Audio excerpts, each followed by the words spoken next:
Where can you get money for a down payment to purchase a home? This is Ron Wysakarski for the Black Hole of Real Estate, and there are a number of ways to get the money you need for a down payment on a home. And before we talk about those ways, if you're going to be financing, there are a couple of ways to going with no down payment. So the one we're most familiar with would be the VA loan. So if you're a veteran and you've got a DD 214 and your eligibility certificate, then you could qualify for a no down payment home loan, and the seller could actually help you with the closing costs up to 4% of the purchase price.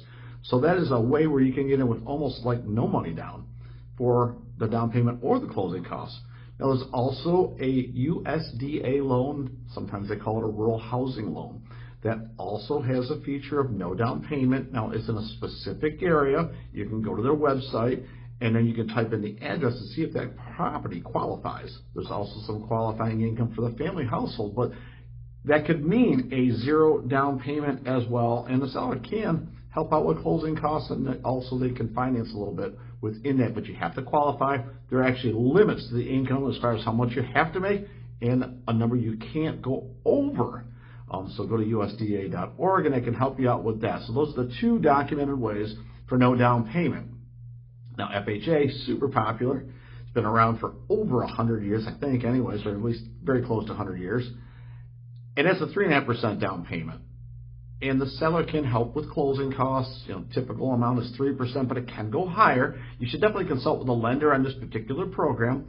Sometimes people will call it a first-time homebuyer program because a lot of people on their first home purchase, they use it because the down payment is 3.5%. Now, I'd also look at conventional loans with 5% down, and there are a couple of programs with higher credit scores where certain lenders will have a 3% down conventional loan.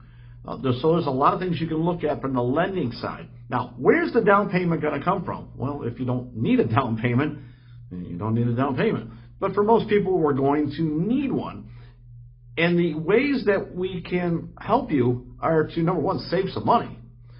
Can you put aside some money each paycheck to build up that fund, and not borrow against it, or, well, it was in my savings, but I moved it over to the checking, so it's kind of there, but it's not really there. Not the switch-o, change-o, hide the money thing, but, I moved it from the right pocket, it ended up in the left, and oops, it was all gone. So not that. But if you're saving for a $10,000 down payment, if that's where you're going to be, 3.5% of like $300, then there's a lot of ways to get there, but it's $200 a week.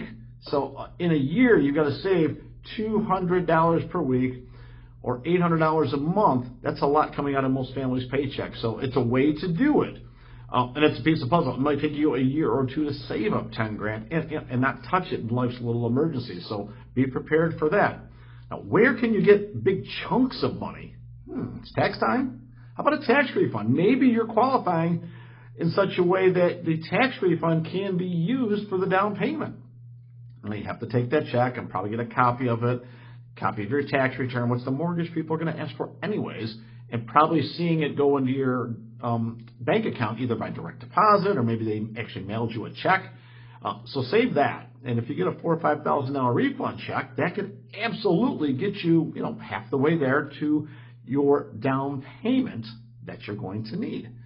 Now, you could also get a gift from a direct family member. So I would imagine like parents, brother, sister, uncle's kind of straining it a little bit. It can't be like your friend. It can't be like cash advancing from a credit card or something like that, or a payday loan, or any of those other loans. You can't borrow to borrow. But a direct family member can loan you that money. Now, not loan, gift. It's got to be a gift. And they'll ask to see it like in that person's account with their bank statement. They're going to write you a check, and then you're going to put it in your bank, document all of that, and then you're going to not pay back. So they have to be good with that part because it's a gift. It's called a gift letter. You've got to document it, so it's not I'm going to give you the money and pay it back. Wink, wink, right? No, this is how you do it. The lender's going to ask you these questions. So tax refund can work. A gift letter from a family member can work. Savings can work. There's another way.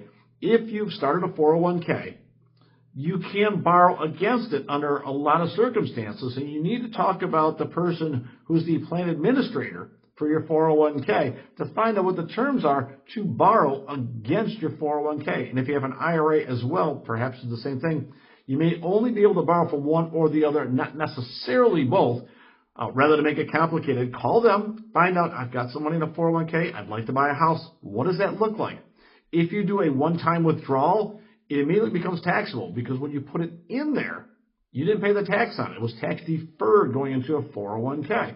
So in this case, you can pay the taxes. You can take a loan against it and you pay yourself back over time. You'll have less money earning interest in your 401k, but you're going to earn interest because you're going to pay yourself plus interest on the way back. So it's a way to get yourself into a house. And if you believe the house is going to go up in value and maybe cost less than the rent that you're currently paying, it could be a good financial move for you as well. So there you have it. Save some money. Get a tax refund. Get a gift from a family member. Look at your 401k. Maybe it's an old one from an old job that you just, forgot all about that you're not contributing to.